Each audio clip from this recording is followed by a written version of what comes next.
muito. Antigamente, as pessoas... Eu trabalho para cuidar financeiramente da minha família e meu objetivo, o sucesso é poder dar uma vida digna para os meus próximos aqui. Aonde que isso se torna uma obsessão, Clóvis, numa sociedade atual onde todo mundo fala, todo mundo quer impactar, todo mundo quer viralizar? Pois é, eu acho que... É uma boa pergunta, não é? É uma boa pergunta, Matheus. É uma ótima pergunta. Eu fiquei orgulhoso. Tão boa que, como toda boa pergunta, não tenho a menor ideia de como responder. Não tem problema. Mas eu acabei a pergunta e fiquei orgulhoso de mim mesmo. Falei, eu preciso falar que foi uma boa pergunta. Eu acho que há um problema que é... A maior prova que é uma ótima pergunta é que desde que o homem pensa para viver, ele pensa sobre isso. Quer dizer, na hora que você começa a pautar a tua vida e a usar como referência de primazia, assim, o que o outro pensa de você, você se tornou um escravo do olhar do outro. Sim, é enlouquecedor isso. Né? Quer dizer, enlouquecedor.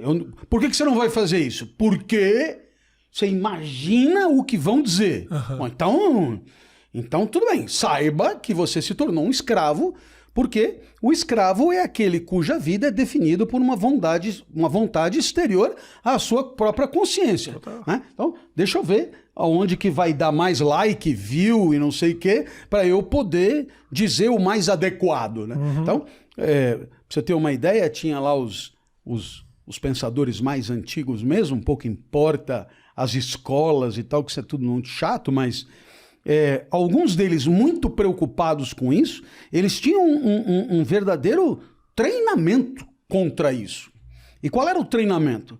Era submeter os alunos ao ridículo mesmo, que é para o cara criar casca e para ele de fato não se incomodar com o que vierem a dizer dele.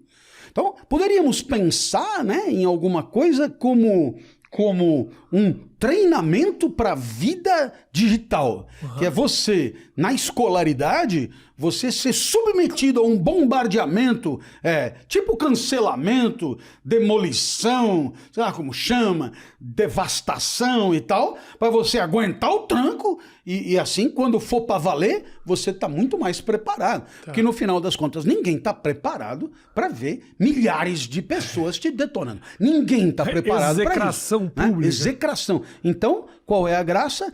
É possível ter uma espécie de educação que é protetiva da liberdade, que é protetiva da soberania. Porque se eu quiser ter liberdade e autonomia, eu preciso estar blindado contra quem queira me escravizar. Seja ou seja uma opinião pública, um entendimento coletivo, como você quiser chamar. Então, acho que por isso... na hora que isso se torna uma obsessão, é justamente na hora que você virou escravo, porque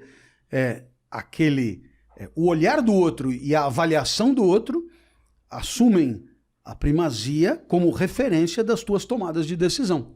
Você está falando é incrível, Clóvis. Te digo, eu penso muito, parece que eu não penso. Você olhando para mim e fala, esse cara não pensa. Eu penso, de vez em quando eu penso. É impressionante. Eu me surpreendo com o fato de eu pensar, apesar de parecer desse jeito.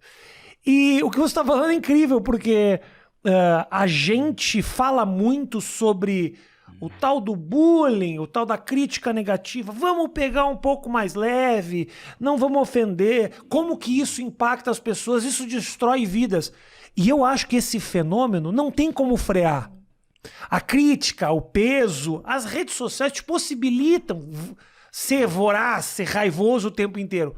Eu acho que a gente tem que cuidar um pouco da cabeça daquele que emite, daquele que escreve, daquele que opina, porque senão a gente vai criar uma sociedade de pessoas que falam o que agrada o próximo. Então assim, é normal que você vai ser xingado, que você vai ser ofendido, e não dá para frear essa multidão.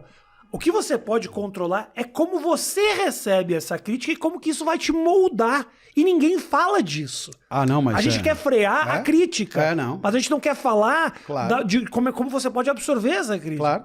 E eu acho que é uma questão de... É importantíssimo isso. Como é que você vai ser visto, né? Parar de se preocupar como você está sendo visto, porque você não vai agradar nunca.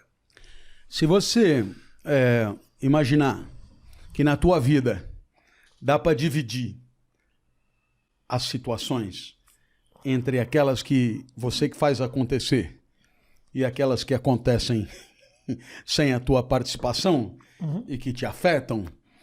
Então, sei lá, vamos dar um exemplo. Eu aqui tô falando e o que eu falo, bom, sou eu que decido, escolho as palavras e tal, e os exemplos, isso depende de mim. Já quem está nos ouvindo, bom, isso dele gostar ou não, já não depende de mim. Porque depende de expectativas, por exemplo, que eu não posso controlar. Depende de trajetória, depende de repertório, depende dos professores que teve, depende, sabe, depende do que já ouviu falar a meu respeito, depende de um monte de coisas que eu não tenho como controlar. Razão pela qual uma sabedoria óbvia é você gastar todas as fichas com o que depende de você. No caso, aquilo que eu estou falando, a produção do discurso. E não gastar nenhuma ficha com aquilo que você não vai poder controlar nunca. No caso, o que vão dizer, pensar ou sentir a partir da tua palavra. Ora, dito isso, eu insisto, né, na questão da formação para a vida em sociedade. Né? Afinal de contas, se não for para formar cidadão, a gente não entende muito bem o que a gente vai fazer na escola, no final das contas. Tem registro nos livros de filosofia de pessoas que foram submetidas a treinamentos assim, de você sair pela rua arrastando um peixe morto. E aí, bom, isso é entendido como uma coisa ridícula de uma pessoa imbecil. E aí, então, começa a juntar gente para falar, ô idiota, ô não é. Isso é de propósito, né? Para você estar acostumado a ser achincalhado, porque quando você se acostuma a ser achincalhado, isso passa a não te afetar mais tanto, dando a você a liberdade de que você precisa para poder ser autêntico. Liberdade, né? Liberdade. A autenticidade nasce da liberdade. Quer dizer, se você entender a autenticidade como sendo uma espécie de transparência muito particular entre o dentro e o fora, entre o que acontece dentro de você, basicamente sensações e pensamentos, e o que acontece fora de você, basicamente manifestações, gestos e discursos. Então, a autenticidade é você manifestar e dizer o que você pensa e sente. Ora, o que seria o contrário disso? A hipocrisia. E o que é a hipocrisia? Esse desalinhamento crônico entre o que você pensa e sente e o que você diz que pensa e sente. Aí o cara levanta a mão, mas, e por que você não diz o que pensa e sente? Porque não sou dono do meu nariz, porque sou escravo, porque estou impactando, porque tenho medo de ser achincalhado, em suma, porque tudo na minha vida é uma estratégia, ou para me ferrar o menos possível, ou quem sabe até para ganhar um aplauso ou outro. Então, pouco importa o eu que sente, o eu que pensa, importa mais os resultados a alcançar. Então você tem uma vida estratégica mesmo, que é uma vida hipócrita. Perfeito, perfeito.